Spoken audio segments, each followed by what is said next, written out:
a gente começa sim a ver em muitos mercados no mundo uma popularização maior do veículo elétrico. Nós não vemos mais por quê? Porque ainda é caro, ainda é uma tecnologia cara. É uma tecnologia de ruptura, né? A gente tem que entender que o carro não é só a tecnologia. O veículo elétrico é muito mais do que só o veículo. Você tem que olhar na parte da infraestrutura, você tem que ter eletropostos, você tem muitos atores que participam da produção de um carro com motor a combustão interna que não vai participar da produção de um veículo elétrico. Uhum. Então, você está deslocando atores. Esse é um processo que não é muito trivial de ser efetivado, né? Porque a gente vai trabalhar em acomodar, né, Uhum. essas novas tendências. Então, por isso que nós falamos em transição para a mobilidade elétrica. E aí eu vou perguntar para o Wellington, essa transição, Wellington, primeiro, assim, se você tiver alguma coisa a complementar do Claro, porquê claro. ainda não é popularizado, mas essa transição realmente envolve toda uma estrutura que tem que ser, tem que ser modificada, tem que ser remodulada ou reformada para se atender a essa demanda de ter carro elétrico. Então, como é que você vê isso? Primeiro, cumprimentar você, André, cumprimentar a professora Flávia, aos nossos telespectadores. É sempre um prazer estar aqui com vocês.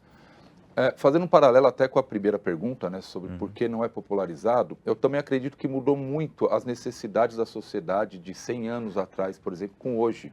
Então, você poderia ter um carro elétrico que demorasse para ser abastecido, que tivesse pouca autonomia, porque as demandas de deslocamento eram menores do que é hoje.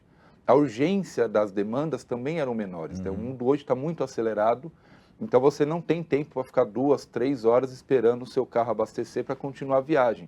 Esse é um desafio do carro elétrico posto hoje, né, de tentar ter uma recarga mais rápida. E você tem carros elétricos hoje convivendo com a gente. Eu que gosto de assistir futebol, quando a gente vê lá um jogador caído no chão, entra um carrinho para retirar aquele jogador. Aquele carro é um carro elétrico, mas de fato ele tem uma outra condição que não a situação de trânsito que nós temos nas cidades, né? Então, esse paralelo é importante para a gente entender. E claro, por que os trabalhadores estão envolvidos nessa discussão junto com a academia? Porque as empresas vão olhar o interesse das empresas, como elas conseguem cumprir as metas ambientais, mas também como elas conseguem se manter no mercado de forma competitiva entre elas.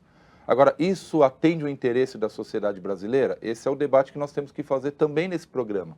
Quando a gente fala da eletrificação, se a gente partir para uma eletrificação de forma abrupta, mudar o que a gente tem hoje para uma Tudo situação de uma elétrica, vez só? primeiro que o Brasil vai colapsar, ele não está preparado para isso. A própria Flávia já mencionou a infraestrutura, né, de eletropostos, o próprio sistema de geração de energia elétrica, né, nós não teríamos energia elétrica no Brasil para acomodar essa demanda adicional por eletricidade veicular.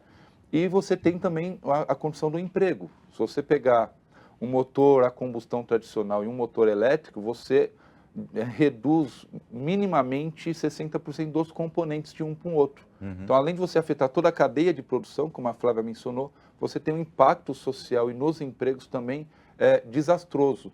Então, o Brasil, ele precisa, de fato, acelerar esse debate da eletrificação, ele precisa pensar nas estratégias para isso. A reportagem do Bruno nos traz essa percepção de que a gente precisa avançar nesse debate. O Brasil não pode ficar de fora disso. Né? Nós somos o 9º maior mercado produtor, mas somos o 7º maior mercado consumidor no mundo. Então não podemos ficar de fora desse debate que o mundo avança. Agora, como a gente faz isso olhando para o cenário brasileiro e tomando cuidado para a gente não desestruturar o nosso próprio mercado? Esse é o desafio que está posto para nós.